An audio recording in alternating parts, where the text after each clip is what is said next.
Mikey!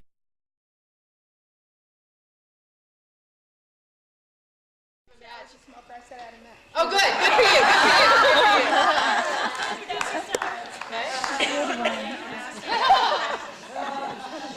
you. When you were introducing yourself, you didn't say that. Thanks. Who's down there? Thank you. Actually, this is the first time I have my shoes on in like probably 4 years.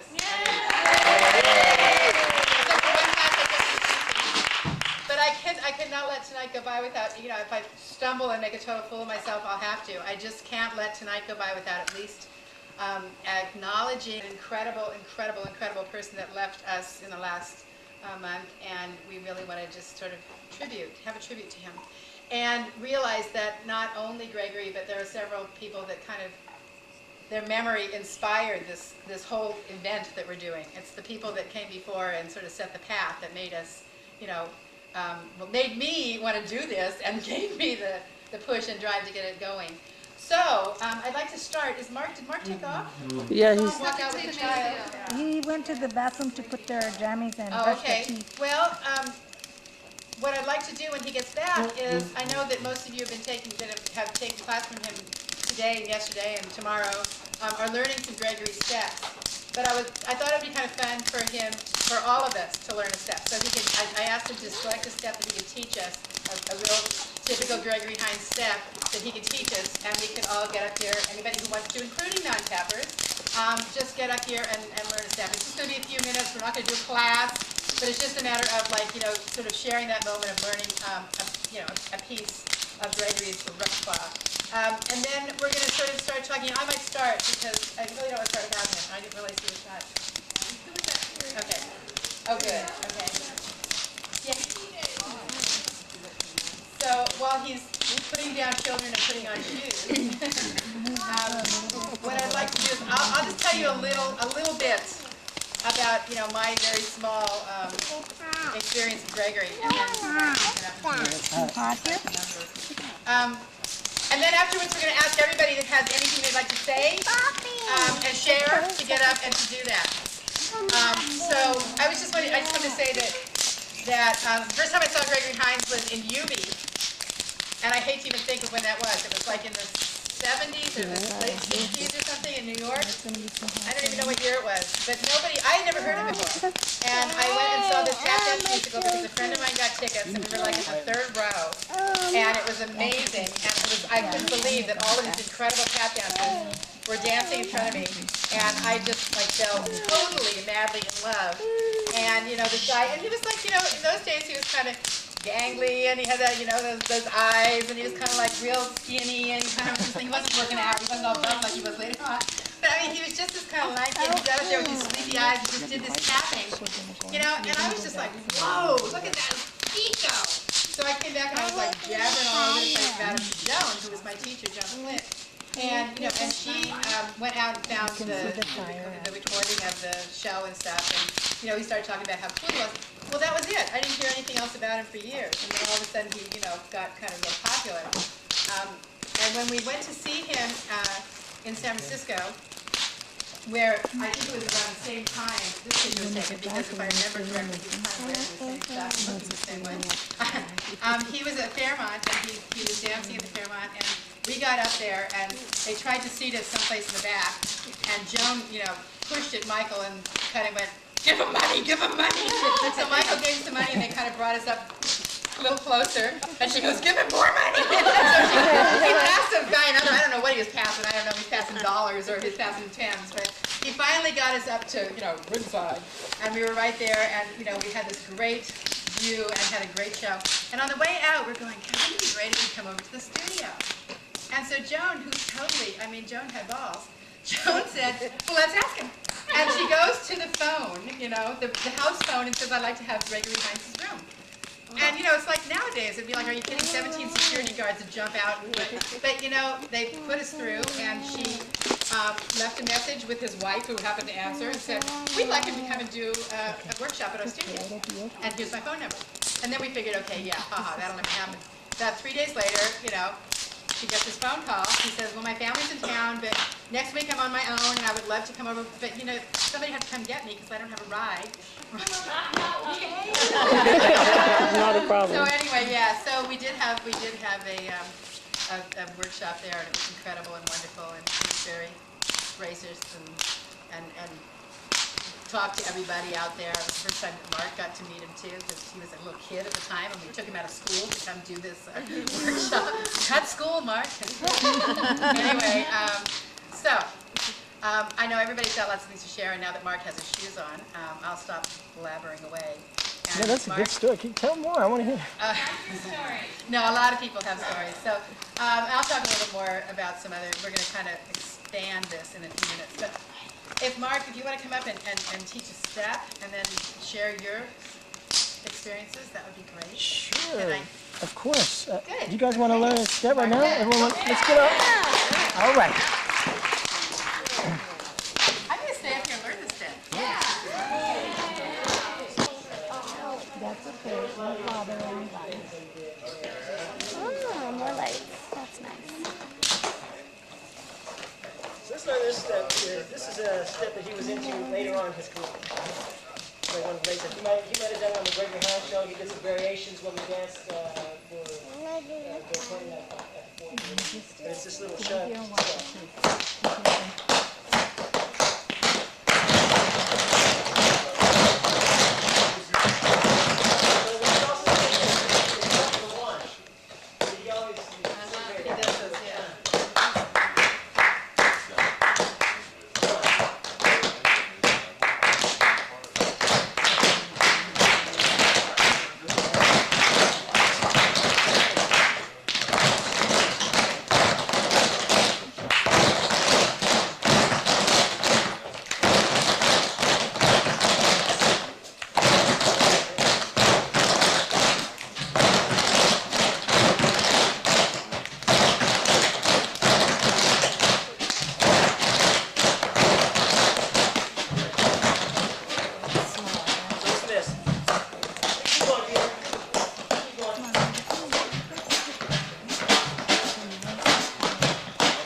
guys here? So instead of stepping on the left with the end of this rhythm, you start. Put him out. So you go, and we've also got you to this little rich step here. And we're pulling back on this left foot. So as you do the riff, you're preparing to jump. And you're going to pull back on the left. And you go forward. Don't put forward, back.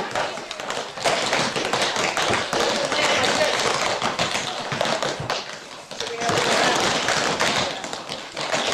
all of this.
Right now we're not doing the pull-back on this, unless you want to. We can just do here. Step shuffle, ball change, baby. Without the pull-back. Very rhythm.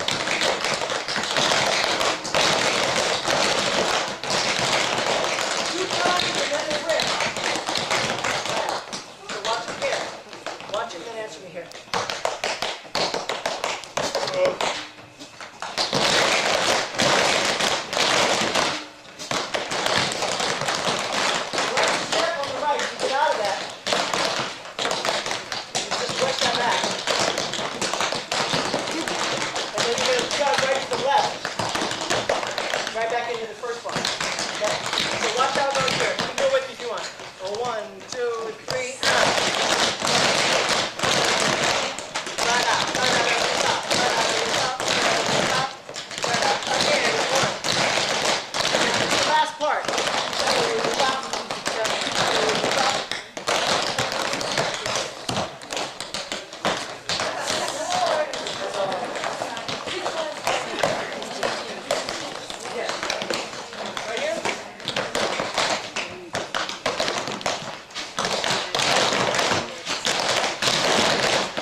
So that's, he was in the studio. He did the workshop there. He was great because he got us working on some stuff, and it was supposed to be a big secret. It was supposed to be like, let's not tell anybody because he doesn't want to be mobbed, and so we weren't, like advertising it. It was just the teachers and Patty. 1986, right? 1986. Was it 86? Yeah. Patty unfortunately had something else going and didn't make it, and we all missed her It was terribly. work related. And she has never forgiven her employer or any of us. But we ended up, we missed her horribly, but we did have a good time anyway. But we thought about you every minute. But what happened was the word got out in the building that somebody saw him or something. And at one point in the middle of the class, those of you who've been to Studio, to the B, know it used to be Studio J. It'll always be Studio J to me. Know that there's that big window and then the sort of lobby area. Well, we looked out at one point and we had this huge, packed audience of people. And Gregory was so cool. He basically got us working on stuff, and then, he knew that they were there to see him. He knew they weren't there to see us. So he walked outside, out to that area, and he was out there signing autographs and talking and schmoozing and just having a good old time. We're in here sweating our little, trying to get the stuff perfect for him. Anyway, so it was nice because everybody got touched. Everybody got some kind of personal, whatever. And then, I'm not going to tell the rest now because it's kind of, I would tell you a little bit more later. I want everybody else to have a chance to because it's sort of, we have a sort of a plan involved here. So Mark, I would love to hear what you have to say about him, and then anybody who wants to get up, I'm just going to let it be, come up and talk about him or whatever, and then we'll continue from there. So. It's kind of weird it feels kind of weird just to tell these stories from the stage, because it's like I want to sit down with you guys at a table or something. There's so many stories, and just, especially when you pass, there's so many things and all these memories rush through my head, and it's just there's a lot to tell. We all know. Well, actually, not even everybody knows what he did for tap dancing, So I'm going to just start right there. The history of tap. This man single-handedly brought it back. People don't really realize that because of the hype of, like the Savion Glover and people who came through Gregory, actually. And tap is such a small world. A lot of people don't even really know who Gregory Hines is as a tap dancer. I mean, they all know he tap dances, but as his place, for what he's given to us, he really crossed over and allowed us to continue tap dancing with a popular edge to it. Like all the old tap dancers used to say that rock and roll killed tap dancing. And in a way, it kind of did. Because the dancers did not want to dance to that music. They hated that music. Because it was all about them swinging. Jazz music. That was the first thing I asked, is the cat swinging? Is it dancing? Is it swinging? And if it wasn't swinging, they weren't interested in it. And that was the popular music of the time. Tap dancing was coming up in the 30s, 40s, 50s. And then rock music actually became the popular music of the time. And the dancers didn't like that music and it didn't swing. It had a whole different feel happening. But out of rock and roll, we got these things like funk and fusion and some different kind of feels after that. And that brought back this kind of bounce that swing had. And that's what Gregory figured out how to dance to. So as that music became popular, tap is only popular if it's working with the music of the time. It's only dance time. And that's why we see, like I say, the belly dancing, hip hop, and all these different styles of music that are working now. The young dancers today. And so Gregory, I look back and I wonder how did he do that? There was such a small demand for tap dancing, like as it is now. And it took this, Gregory to get in a studio, I'm sure, and just some music that he liked. He was hanging out in Venice at the time, and, hanging out and chilling. But he kept his tap shoes on, and he figured out how to put these steps to this contemporary music. And because of his films and his other things, he made these appearances on TV and tap dance at every single one of them. And I'm sure, I know he saw each of those events of being at the Apollo or performing, for the president or a tribute to Senator Jim. All these events, he knew what his responsibility was. He knew how important it was for tap dancing, and that's what was so amazing about himself. you know, this intelligence and this consciousness. Like Kris was saying about, you know, he knows that people are there. He knows people are there to see him, and I mean, I can't tell you how many times I've seen him just give this little gift to someone by talking to them. You know, you see a star, they're not going to come up and talk to you, even though they know everyone is looking at them, you know. He's aware of that, and he knows how much it means to someone for him to just say, hey, how you doing? And that's a little gift, man. I just talked to Gregory Hines today. It's something they're never going to forget for their whole life, you know. And he gives out so many of those little gems to people, you know, and he's very aware of that. You know, a lot of people you're going to see, they're very untouchable, unapproachable. But his consciousness about that was the same about his dancing, and even more so. You know, I brought a tape as well to show you some clips, but another time we'll do that. But, you know, he would speak of something whenever he danced, you know, before he danced. And it just showed there was some thought that goes into it.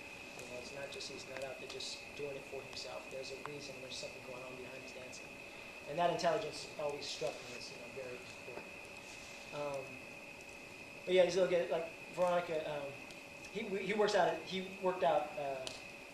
moved to LA the last 5 years, 6 years, and he worked out this studio where we rehearsed that and practiced that. So we worked out a lot in the last 5 years. And he would come to the studio, and you know, talk to everybody, of course, and, share himself with these people. And it's funny because, you know, my wife, and he's seen me have a family, and he was just always so sharing and giving.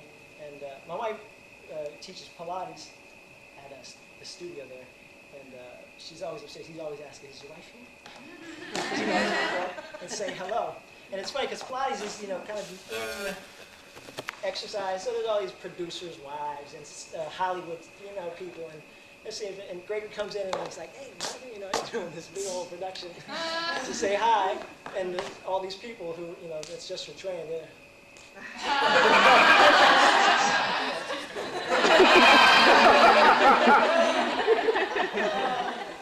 want to ask, you know, so you know Gregory Hines?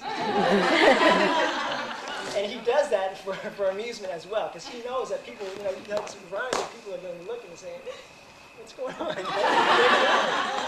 So, I mean, I can't say enough about how giving he is. He didn't get paid for that teaching class. No, he wouldn't take any money. Of course he was not. incredible. I mean, we said, "What is it going to cost?" And he said, "Oh, I had fun." You know, yeah, so did we. So we all kind of put in some money and bought him a present. We went down and, you know, Joan found some incredible RE vest or something. We sent that off to him. But, you know, yeah, he was not expecting anything except for a ride. We didn't mind that at all. Do you know how many times he's done that? I mean, you can't imagine. All across the country, there are stories of him doing that, and he does that. I mean, you can't afford Gregory Hines to come teach at your studio. Period. All right, it doesn't matter. And then the second, he's not going to take the money because he knows It's that. kind of like you coming here for free, honey.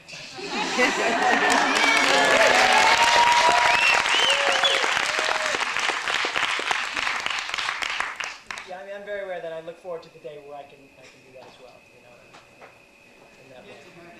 But yeah, there are so many stories about things like that. See, I could talk for so long about this, you know. So we'll talk a little about other things, but you know, needless to say, this man was an incredibly giving person. He shared his art form, and yeah, it's just that he, you know, we thought he'd be here for another 30. I thought he'd be here for another 30 years. You know, looking to him, I mean, yeah.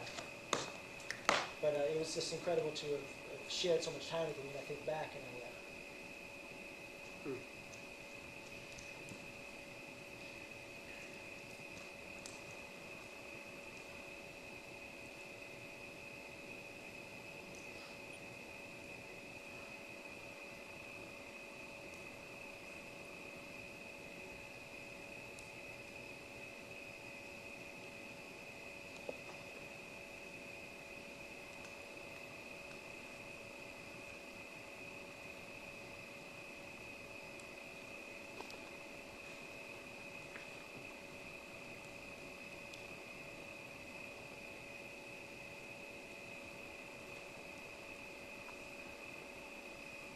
just how incredibly lucky it was to have been able to share that time with him. But there's one other story I'll tell about at the Kennedy Center Honors, where was my first group, Michael Rainey from Studio J2, and Fred Mortel from France. We did a tribute to the Nicholas Brothers. And Gregory called us up to do it with Ted Levy and Van Porter and Savion. And so we did this tribute. And I guess that was our first time, doing this national TV spot, this kind of thing. And he came up to us right before. He knew we were probably nervous as hell. And he said, you guys deserve to be here. And I just saw, the other night, that just really made a difference. I had actually been performing quite a bit more than Mike and Fred on a larger scale, and I wasn't as nervous, but when he came up, it just like the group just melded together, right before we went on. It really meant a lot. But it was after the show that, you saw Gregory. I mean, and we'll talk about all of that. But anyway, this after the show, which was so crazy, they had this huge, in the lobby of the Kennedy Center, they had this huge reception, like a 16-piece band. All the stars were there. We were taking pictures with Gregory Peck and Claire Burnett, Jim Mayer, like all these, huge star-studded event, and Gregory was cracking us up because he's a party animal. Unbelievable. We walk over to the dance floor, and we see him. He's over there, swing dancing with Carol Burnett, the whole thing. And we're like, oh man, look at Gregory. He can swing, he's dancing. So then we go back, take some pictures with some stories. We go back over, and Gregory's sitting there with the band. He's playing drums. We're like, oh my God. Because he's a great drummer too. He's actually, I don't know if he started playing drums at the same time, but he's played drums all his life. So we're like, oh my God, and all the other stuff, they're the same way. They're like, oh my God. I can't tell you how much respect everyone had for him. Rightly so. I mean, his talent is, so many things. It's really a throwback to, an earlier day. I mean, I can't really think of anyone who has so much versatility. And that's the same. Like all these movie stars and actors, right? TV people, they're blown away. They just act. They all wanted to be like him too. But so anyway, 30 minutes later, we hear people singing. We go over. What are you going to find out? And Gregory is there. He's scatting. They have one microphone, and it's him and Joe Williams and Sid Caesar. They're passing right there. You're going to say anything. So that's just the Gregory thing. I mean, the respect he had, whenever I saw him at an event of a star-studded, all the stars were just like, and rightly so. I mean, they know. As much as they are stars, they might just be great actors or something, But Gregory was something, so much more. And then on top of that, just how giving and how conscious he was. How conscious he was about his responsibility. And it takes a great heart to know that, people want these things from you and to be able to give them. I mean, that's huge. That's really huge. So yeah, just to have shared that time was really special. And I'll share more stories as we share time together as well. About the time we were in the hot tub at the show, partying over there in Palm Springs. Anyway, where do we go from there? Well, if anybody else has any memories or any comments or Oh, anything I got they'd like to share. I got it. Yeah, go ahead. Yeah, please. So we're in this hot tub.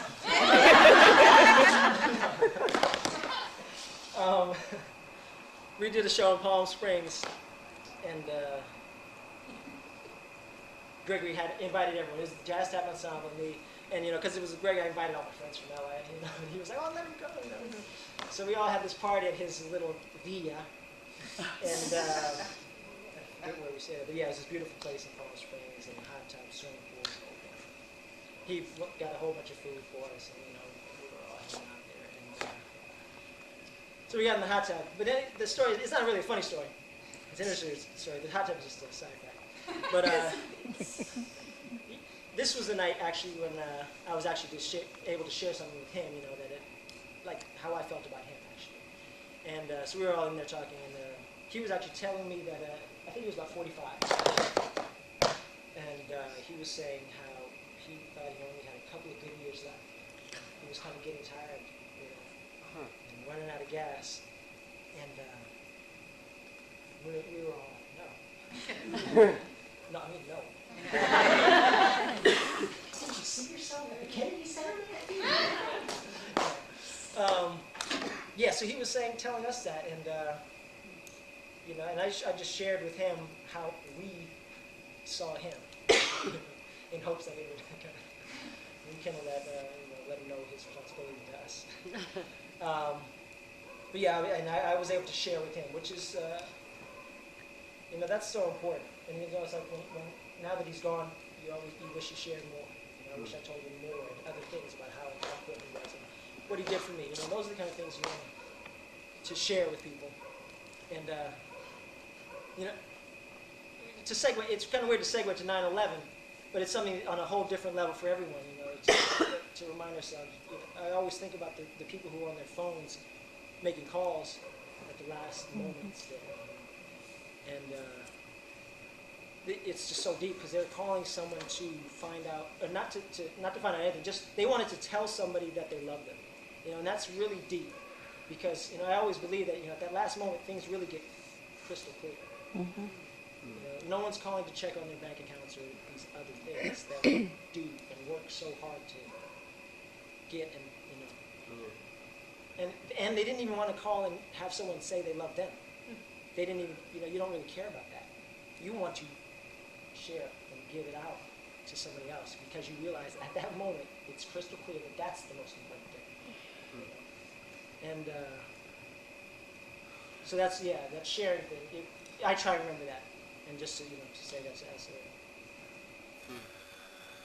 think about what's going on at the end, and trying to work backwards in a way.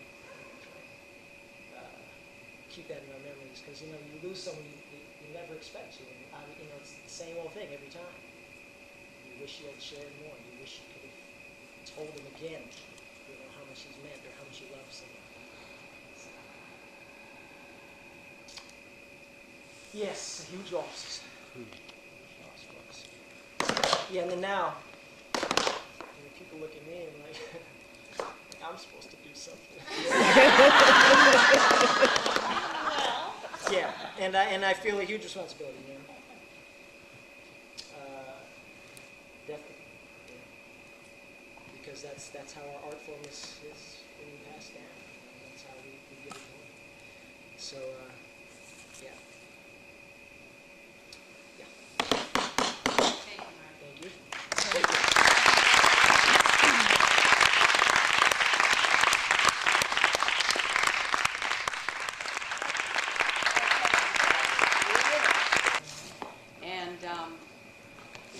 The class was huge. There were like 100 people in it, and he was walking around, and I had the step, I had it, and as soon as he looked at my feet, it was like rubber.